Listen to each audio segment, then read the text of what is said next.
FM Athletics is doing equipment fittings over the next few days, helping football players of all ages in our area get suited up properly. For the 12 competing in this pageant, it's more than just getting glammed up and taking the stage. To avoid ring and jewelry repair troubles, the secret is to go to a local shop that does the repairs in-house. Since Carson Wentz was given the go to be the starting quarterback for the Philadelphia Eagles, places like Shields say they have seen an increase in demand for his jersey. Those planning to come to Detroit Lakes to celebrate the red, white, and blue say it can be a chaotic day, but you can do a few things to make sure it's a good one. What may seem like a quiet North Fargo street is fighting a silent battle against mosquitoes. Wanting to take full advantage of the summer months in the area, the Martin family chose to start getting their homes sprayed. We wanted to be able to be outside as long as possible, and you hit that hour right after dinner and the sun goes down and then you're done. The family tried the bug repellent products on the market, but they never made much of a difference. Michelle isn't worried about getting West Nile or the Zika virus, but the added preventative measure with spraying doesn't hurt. Some say spraying in itself is dangerous, but the Mosquito Man himself says otherwise. Chad Olson's company uses only products approved by the FDA. They're safe for us, they're safe for our pets, and the products that we use, that we've chosen to use, we've done so because of the safety record.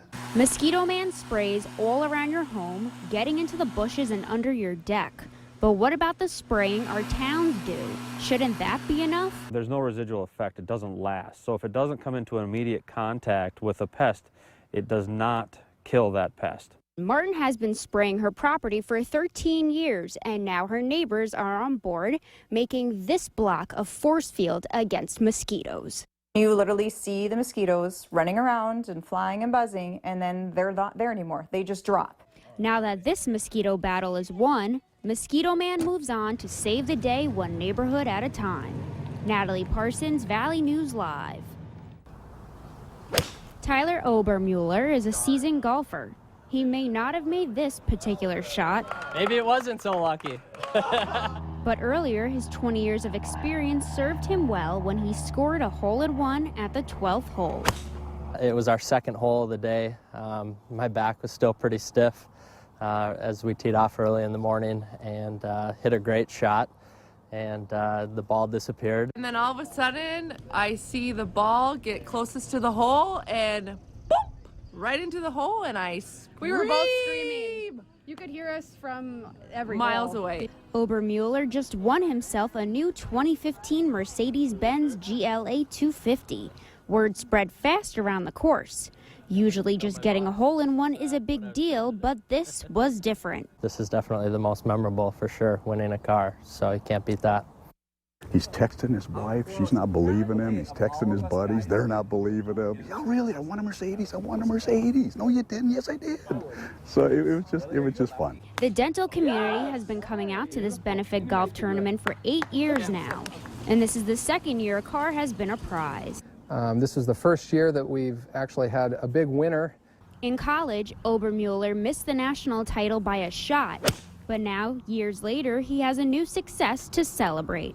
I'm going to make sure that everybody that came out and enjoyed this experience is going to be taken care of. In Fargo, Natalie Parsons, Valley News Live. This is a story of a dream that was years in the making.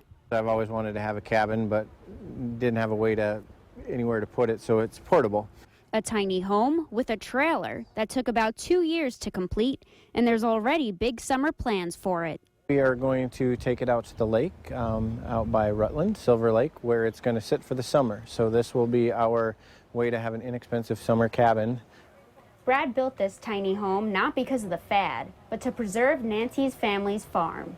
Most of the materials that came here are repurposed from my parents' farm.